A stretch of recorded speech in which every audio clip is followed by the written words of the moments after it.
ثاني merci et Najib Sidi Moussa pour ce speech. Donc la parole est à vous si vous avez des questions à poser. Donc notre ami Samy s'en chargera de...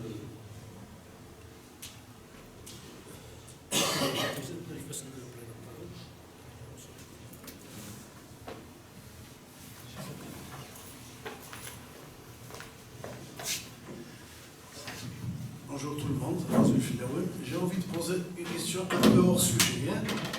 C'est-à-dire un sujet mais qui a quand même un rapport avec le sujet, je veux dire, qui concerne une période un peu avant la période à laquelle vous vous intéressez dans votre travail d'historien. Ça concerne l'étoile nord-africaine. À la base, elle a été créée par des gens comme Image, comme Al-Ajef, pour revendiquer en quelque sorte l'indépendance des 3 pays de l'Afrique du Nord, Tunisie, l'Algérie et le Maroc. Après un moment, ils n'ont pas pu s'entendre, il s'est passé quelque chose et la revendication elle est devenue plus serrée, ça ne concernait que l'Algérie, et c'est là qu'ils ont créé le PPA, d'ailleurs il y a le mot Algérie dedans, algérien. J'ai envie de savoir où est-ce que ça s'est clashé, qu'est-ce qui s'est passé pour qu'ils fassent plus équipe ensemble et revendiquer, c'est-à-dire une espèce de trident comme ça, les trois pays, les 3 peuples, alors qu'à la base, nous sommes le même peuple et nous vivons les mêmes galères avec contre le colonialisme. Voilà, merci. Merci pour la question. Elle n'est pas du tout hors sujet parce que, en fait, parmi les thèmes que j'ai voulu être volontairement bref, hein, parce que ce qui m'intéresse, c'est de discuter avec vous et qu'on échange. Je pense qu'on a besoin d'échanger, surtout en ce moment. Parmi les thèmes où justement je montrais les différences entre 54 et aujourd'hui, il me semble qu'il nous manque une perspective nord-africaine, par exemple, dans le cadre de ce mouvement. Et que, ça c'est une des critiques que je fais, des fois on ne comprend pas vraiment, il y a une forme très nationaliste, très algéro-algérienne, qui peut encore une fois se comprendre par l'histoire récente, la volonté peut-être de retisser un lien à travers le pays, de se redécouvrir, ce lien social donc, qui a été déchiré par la guerre civile des années 90. Donc tout ça peut se comprendre évidemment, mais effectivement, on n'est pas isolé de notre environnement immédiat, régional, à commencer encore une fois par ce qui se passe au Maroc et ce qui se passe en Tunisie, ou ce qui s'est passé. Et en un sens, vous avez bien fait de pointer peut-être que le passage de l'étoile nord-africaine à PPA est significatif de quelque chose, mais c'est moins en réalité les Algériens qui sont responsables de cela, puisque entre-temps, l'étoile nord-africaine, vous le savez sans doute, c'est une organisation qui a été créée dans le giron du Parti communiste français, qui était impulsée par l'Internationale communiste, etc. Il s'agissait d'abord de regrouper les travailleurs émigrés en France, qui étaient en réalité majoritairement algériens, c'était un fait, et majoritairement, en tout cas beaucoup étaient originaires de Kabylie en particulier. Le fait est que, entre la création de l'étoile nord-africaine et celle du PPA, il y a eu effectivement des divergences, mais qui portaient moins en réalité sur la perspective nord-africaine. Moi, pour avoir un peu travaillé dessus, je l'évoque un peu dans le livre, les divergences étaient plutôt par rapport au rapport avec la gauche française. Donc quelqu'un comme Image, à un moment donné, il est très déçu de l'attitude de la gauche qui en fait trahit, c'est vrai. Et il va vouloir, il fait partie de ceux dans l'étoile nord-africaine qui ne veulent plus travailler avec la gauche française. Mais Sali, à l'inverse, va dire qu'effectivement, ils nous ont déçus, ils nous ont trahis, mais ce sont nos alliés stratégiques. En fait. Donc il faut conserver des ponts et des liens avec eux. Donc c'est pas, la question maghrébine ne se pose pas. C'est que, puisque entre-temps, les Tunisiens et les Marocains se sont dotés de leurs propres partis nationaux, finalement, l'étoile nord-africaine ne les intéressait pas comme cadre d'organisation. Et suite à la dissolution par le Front populaire de l'étoile nord-africaine, eh bien, naturellement, on va dire, les Algériens ont fait leur parti national. Mais ils ont toujours été animés, travaillés par un profond sentiment pro-maghrébin. D'ailleurs, je pense que, peut-être qu'il faudrait développer longtemps sur la dilution de l'idée maghrébine, de l'unité nord-africaine, etc. Mais un des moments qui, moi, apparaissait clair dans les recherches que j'ai pu faire là-dessus, c'est que les indépendances négociées séparément par les bourgeoisies tunisiennes et marocaines, par les élites marocaines et tunisiennes, donc en laissant l'Algérie ou les Algériens en un sens seuls, même si faut pas non plus trop exagérer là-dessus, ils les ont aidés d'une certaine manière, mais il y avait l'idée, peut-être naïve ou sincère, je ne sais pas, chez beaucoup de dirigeants algériens, beaucoup de militants, qu'on allait arracher l'indépendance en bloc. Et ça ne s'est pas fait.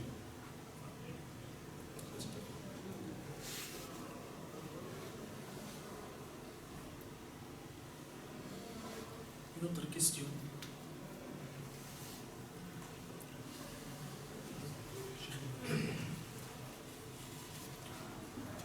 Voilà, donc je vais revenir un peu au contexte, donc le contexte actuel, et précisément aux élections que le pouvoir veut imposer, les élections du 12 décembre. Donc je me dis que ce pouvoir ne veut finalement pas de ces élections, parce que, tout simplement, il a réuni toutes les conditions pour que le peuple se révolte contre ces élections, et tous les ingrédients font que ce pouvoir fait tout pour embraser. Justement, il est dans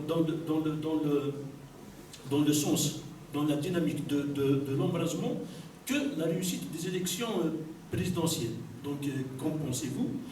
Et si ces élections, justement, ont lieu à la date convenue, est-ce que vous ne pensez pas, puisque le peuple ne va certainement pas rentrer chez lui, il va continuer à marcher, à revendiquer, à faire sa révolution, est-ce que vous ne pensez pas que ces élections ont lieu et le nouveau désigné, pour ne pas dire le nouveau élu, va se précipiter pour justement décréter un état d'urgence, une manière de faire entrer le peuple chez lui et de faire passer tous les projets qu'ils avaient envisagé de faire.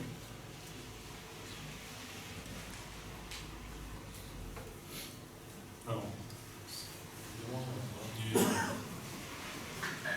on est à un mois de ce qui doit être un peu moins, tout à fait, de l'échéance. On est à la veille du lancement de la campagne électorale officielle. Demain, Tout à fait. On va voir les affiches. Pour ceux qui écoutent ou suivent les médias publics, on va avoir des spots de campagne, les candidats ou leurs représentants qui vont s'exprimer à longueur de journée. On va voir la richesse de leur programme, à mon avis. Mais à mon sens, bon, peut-être qu'une des faiblesses jusqu'à présent du mouvement, c'est que on est encore dans la réaction, c'est-à-dire qu'on en est encore à suivre l'agenda qui a été fixé par le gouvernement, par les autorités, et on est encore dans la phase du refus, c'est-à-dire qu'on n'en est pas encore arrivé, ça prendra du temps, à mon sens, où on fixe nous-mêmes notre propre agenda, et où finalement ce sont les autorités qui suivent, qui répondent. Là pour le moment c'est l'inverse. Mais encore une fois, comme je vous disais, qu'on était dans une phase de reconstruction, de repolitisation qui part de très très loin, qui est très inégale sur les individus, sur les localités, ça ne me semble pas incohérent. Donc, moi je ne sais pas si le pouvoir, par exemple, fait tout pour saboter lui-même les élections. Je ne sais pas. C'est la même manière, on aurait pu dire que le fait de la loi sur les hydrocarbures ou la loi de finances, c'était comme s'ils avaient presque envie de relancer la dynamique populaire.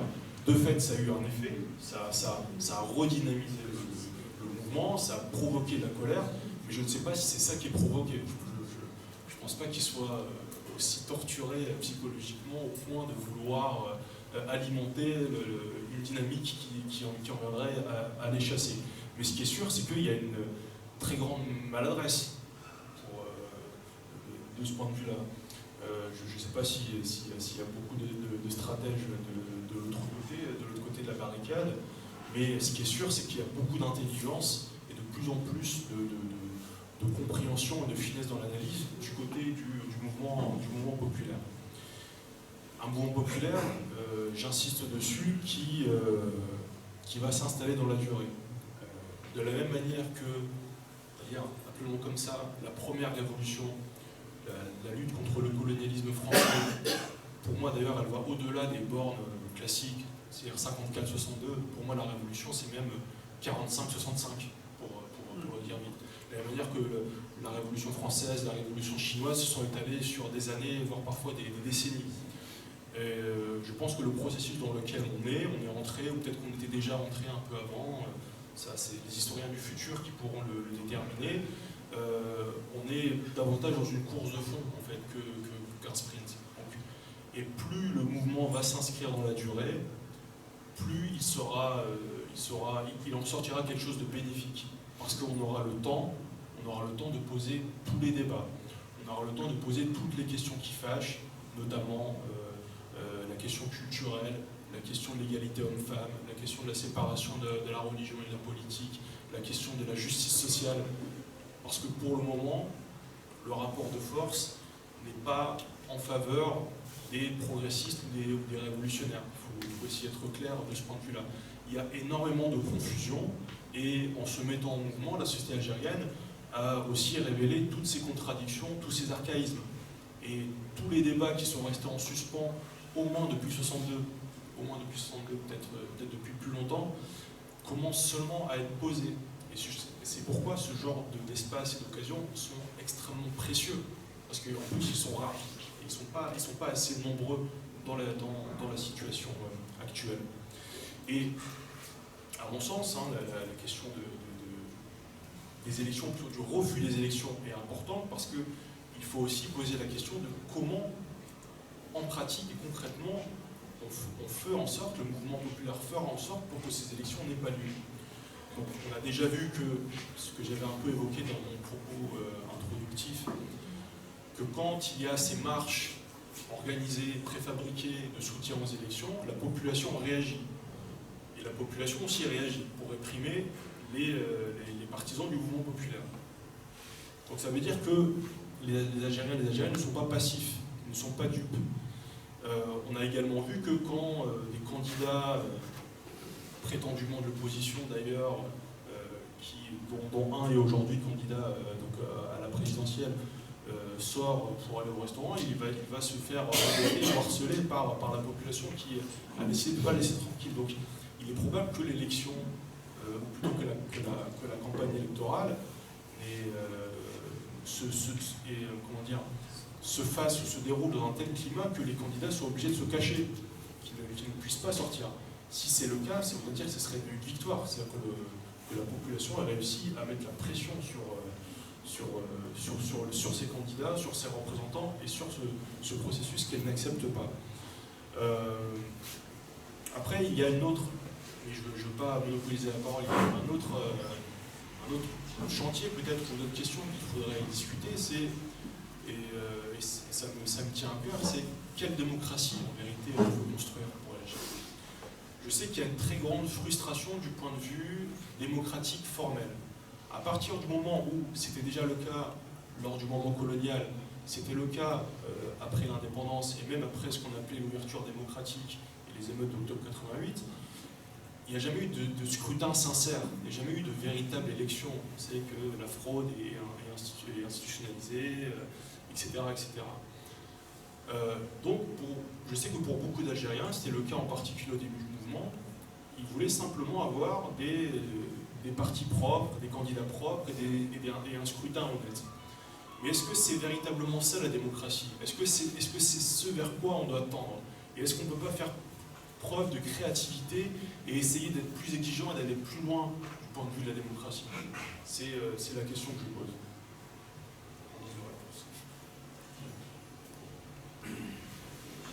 D'autres questions? Yes.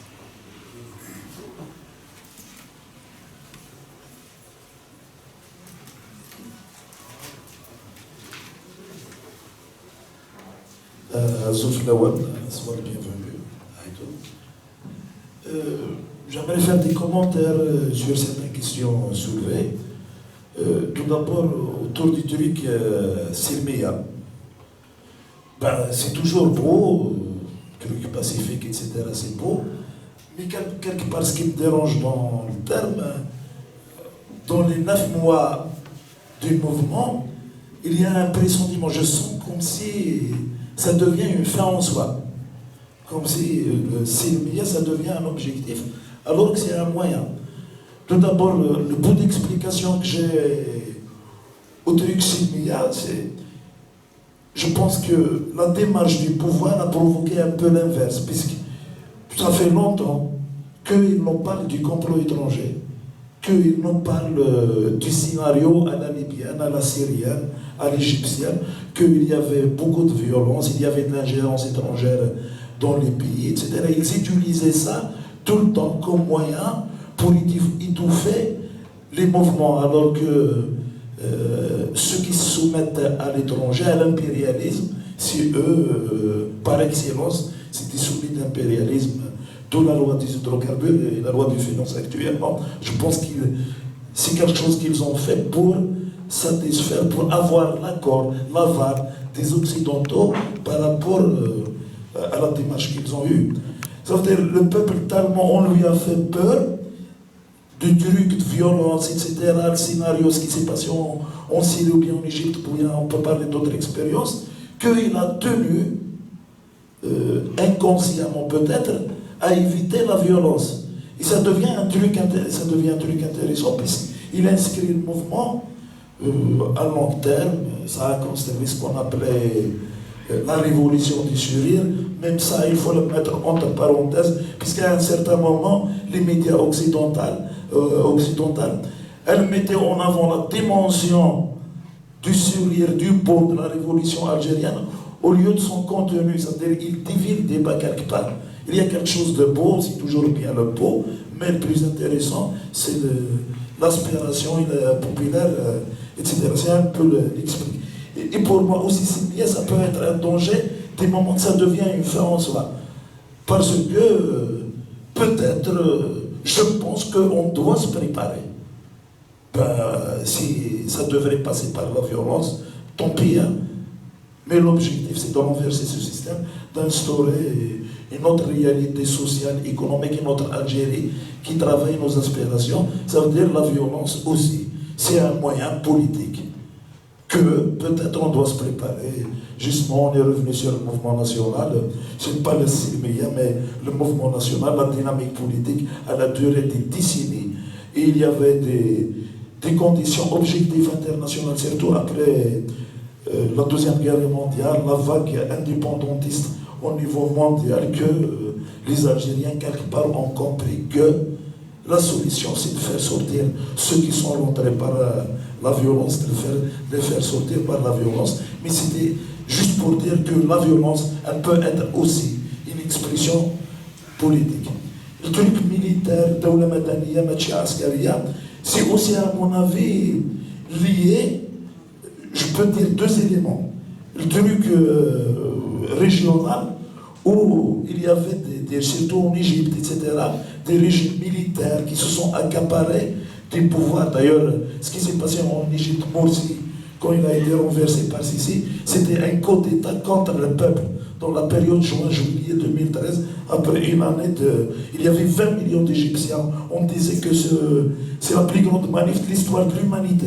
20 millions d'Égyptiens dans les rues, un certain 19 juin 2013. Il y a Sisi qui a enlevé Morsi, qui a instauré une dictature militaire. Ça veut dire que c'est un scénario les Algériens qui voulaient éviter, mais aussi l'histoire de l'Algérie indépendante depuis 1962, toujours il y avait ce discours que c'était des militaires qui gouvernaient le pays, et jusqu'à maintenant. Bien sûr, on veut dire Madaniya Machi Askaria, mais aussi, attention, ça peut fausser le débat. Parce que l'Askari, le militaire, c'est pas un problème en soi.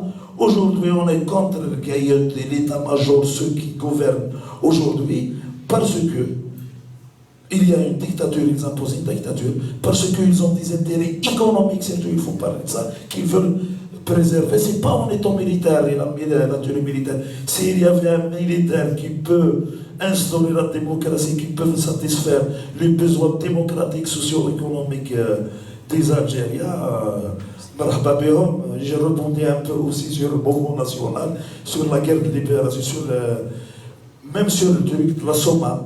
À un certain moment, on disait la probabilité du politique sur le militaire, l'un des principes. Alors que c'est un principe qui a été changé quelque part par les meneurs de la guerre d'indépendance, les têtes de la guerre d'indépendance. À un certain moment, le militant il peut aussi accomplir à la fois les tâches politiques et les tâches militaires. Le dernier point dont je veux parler, je m'excuse, j'ai tardé. Vous avez expliqué que le mouvement n'a pas de tête, que le mouvement n'est pas organisé, il a une dynamique beaucoup plus spontanée, etc. À la fois, ça a été avantageux, ça a permis d'éviter des gens trahissent, que des gens soient visés, puisqu'ils vont être toujours visés par le pouvoir. N'empêche qu'entre parenthèses, les médias qui se disent de Hirak, à l'image de Maghreb, il y a à l'image de Berber TV. Au début, il y avait beaucoup de médias, même les médias publics, qui ont ouvert un peu ce qu'on appelle Bilad, etc. Il apparaissait qu'ils soutiennent le Hirak. Ils ont fait en sorte de nous faire apparaître des têtes du mouvement, des personnages. Ils ont mis des personnages super médiatisés pour les mettre en avant. C'est-à-dire, tout ça, qu'il n'y a pas de tête, c'est bien, mais moi, je tiens à le dire, que le nerf de la guerre, qu'on ne peut pas y aller au-delà de ce système si on ne s'organise pas. Pour moi, c'est inconcevable. L'organisation, elle est importante. Elle est importante. D'ailleurs, c'est ce que je rebondis sur ce que vous avez dit, que jusqu'à maintenant, 9 mois du Hirak ou bien d'un processus révolutionnaire, j'aime beaucoup plus ce terme, peut-être par rapport à ce que j'espère, par rapport à ce que j'espère.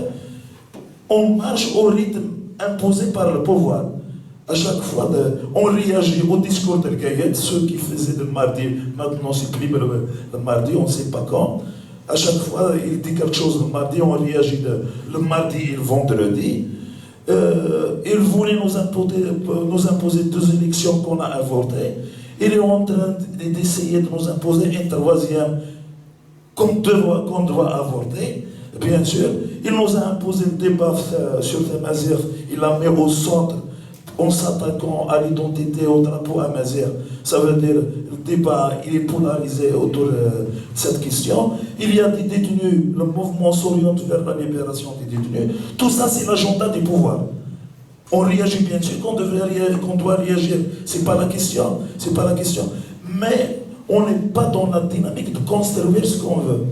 Pour pouvoir, c'est d'ailleurs, quelque part, le mouvement Hirak, il sait ce qu'il ne veut pas, mais il ne sait pas ce qu'il veut.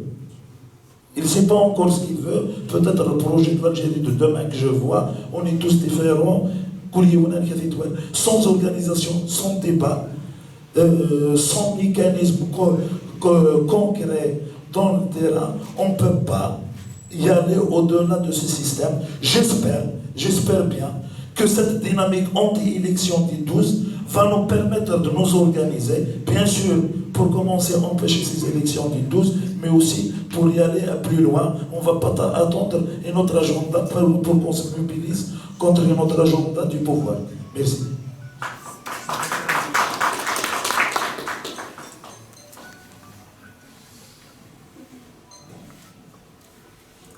Il n'y a pas vraiment de questions, mais ça m'intéresse de réagir. Oui, sur l'aspect pacifique, savoir si c'est une fin ou un moyen. Bon, je pense que la fin, effectivement, c'est la liberté, c'est l'égalité, c'est la paix aussi. Je pense qu'on a tous envie de vivre en paix, c'est ça la fin, c'est ça l'objectif. Le moyen, ça dépend des contextes. Ça dépend des contextes, évidemment. Et puisque vous avez évoqué les exemples qui ont servi d'épouvantail et de repoussoir par la propagande du régime, notamment depuis 2011, donc le cas libyen, le cas syrien, en Syrie, et je vais donner raison, qu'on comprenne bien à ce que disait Ouyahia. Vous vous rappelez peut-être ce qui a posé le slogan « L'Algérie n'est pas la Syrie ». Donc il a dit en Syrie, ça a commencé avec des roses, etc. C'est vrai, en Syrie, ça a commencé de manière pacifique. Mais qu'est-ce qui s'est passé? Il y a eu l'attitude criminelle du régime de Bachar al-Assad, donc il y a eu des provocations, des menaces crimes sexuels, ce genre de choses, qui ont poussé à la vengeance, hein, la population. Mais il y a eu également autre chose. Il y a le fait qu'au bout d'un moment, certains activistes, certains militants pacifiques ou pacifistes se sont rendus compte qu'il ne suffisait plus de sortir pacifiquement et de façon hebdomadaire dans les rues pour chasser ce régime. Et donc c'est là qu'a commencé à s'imposer l'idée de la lutte armée. Bon. Mais c'est quelque chose qui, on a vu ce que ça a donné. Alors, je ne suis pas venu ici pour parler de la situation syrienne, etc. Ni pour faire peur, ni pour donner des schémas, hein. Sachant qu'on peut toujours comparer, mais on n'est pas dans cette situation pour le moment, et tant mieux. Tant mieux, vraiment. J'ai pas envie qu'on tombe dans le schéma syrien. Et je sais qu'ici ou là, des personnes se disent que les manifestations pacifiques, ça suffit, et il faut penser à autre chose, ou il faut se préparer à autre chose. Et là encore, ce sont des choses dont il faut parler sérieusement, en mesurant toutes les conséquences qu'elles peuvent avoir. Ce que je pense, moi, à titre, je ne suis pas forcément pacifiste, mais je préfère les moyens pacifiques et non violents pour affirmer un idéal, c'est qu'à présent, le mouvement populaire n'a pas encore montré toutes ses forces. Le cas en tout cas, la perspective, la piste que moi je défendais, c'est par exemple celle de la grève générale. Pour le moment, il n'y a pas eu de grève générale. Il y a eu des appels à la grève générale. Certains médias ont voulu faire passer des grèves sectorielles pour des grèves générales. Mais c'est pas encore ça, la grève générale. C'est quelque chose de beaucoup plus puissant, qui va toucher tous les secteurs de l'économie et de la société. Je pense que ça, c'est une arme de mobilisation massive. Et c'est non violent, a priori. Donc, je suis plutôt favorable de construire ou de penser à cet outil-là, même si, évidemment, on ne peut rien écarter dans un avenir plus ou moins proche. Mais ce que vous avez dit, ça m'a beaucoup intéressé, puisque une des choses qui, moi, m'a marqué, alors ces dernières années, et plus encore depuis février, quand je suis venu en mars à Alger, quand je suis venu ensuite depuis quelques temps ici, c'était l'incapacité chez certains intellectuels, militants et autres, de tenter des comparaisons, d'oser des comparaisons avec l'Égypte, avec la Syrie, avec la Libye, comme si c'était que du négatif, comme si l'Algérie était une île à part, complètement coupée des dynamiques régionales et internationales, et qu'il ne fallait surtout pas voir justement ce qui avait échoué chez nos voisins pour éviter de reproduire les mêmes erreurs. Donc il ne faut pas en parler. Ah non, il fallait en parler, et je pense qu'il faut en parler de manière sérieuse, argumentée, en évitant les lectures complotistes, etc., qui ont beaucoup circulé malheureusement en Algérie, et en particulier à gauche. Mais il faut aussi tisser des liens avec les militants de ces pays qui partagent leurs expériences, justement, et qu'on retourne ces exemples épouvantails qui servent à faire peur pour justement en tirer des leçons positives, pour qu'on fasse que nous, on gagne ici, pour qu'eux aussi, de leur côté, ça les inspire, pour qu'ils renversent aussi leur tyran. C'est ça aussi la solidarité internationale, qui manque pour le moment à ce mouvement en Algérie. Après, moi je suis réservé, pour ne pas dire autre chose, sur le fait qu'un militaire puisse apporter quoi que ce soit de bon à ce pays. Je pense qu'on a déjà essayé, et le slogan, à mon avis, Doula Madaniya, Meshir Askaria, il est intéressant, mais il faut aller plus loin. C'est ce que je disais à Bédjé l'autre jour. C'est même la société qu'il faut démilitariser. C'est cette conception hiérarchique, le culte du chef, de la virilité, de l'arme, de la violence. C'est de ça aussi dont il va falloir un jour réussir à se débarrasser. Et là, je pense qu'on aura franchi un palier supplémentaire, non seulement dans le mouvement, mais on aura eu une vraie révolution des mentalités à laquelle j'appelle. Et le dernier point, c'est sur la question de l'organisation. Alors moi, je suis pour l'organisation, je suis pour l'auto-organisation à la base. Mais je me méfie des organisations, je me méfie des partis politiques structurés, parce que eux-mêmes, il y a sans doute ici des militants de l'opposition, qui sont des partis de l'opposition qui sont passés par là. On peut discuter, il n'y a pas de problème. Mais vous savez bien de quoi je veux parler, c'est que malheureusement, certaines organisations, je ne vais pas les nommer, en s'opposant au régime, au système de pouvoir, en réalité, elles ont calqué et reproduit les mêmes logiques, les mêmes schémas, les mêmes pratiques. Et c'est une des faiblesses, justement, du mouvement d'opposition, du mouvement démocratique en Algérie. Et ce qui explique aussi pourquoi beaucoup d'Algériens, non seulement dans le cadre de ce mouvement, mais avant, s'en sont détournés ou s'en sont méfiés. Voilà. Je ne veux pas mettre tout le monde dans le même sac, mais c'est important de le prendre en compte. Donc, je suis pour l'auto-organisation, mais vraiment à la base. Et si des militants de partis et autres veulent s'insérer, et c'est déjà le cas dans la dynamique populaire, ils sont le bienvenu, bien sûr. Et ils y sont, ils n'ont même pas besoin d'invitation. Mais je pense qu'il y aura une méfiance qui sera toujours saine à l'égard des partis et des organisations constituées. Une autre question.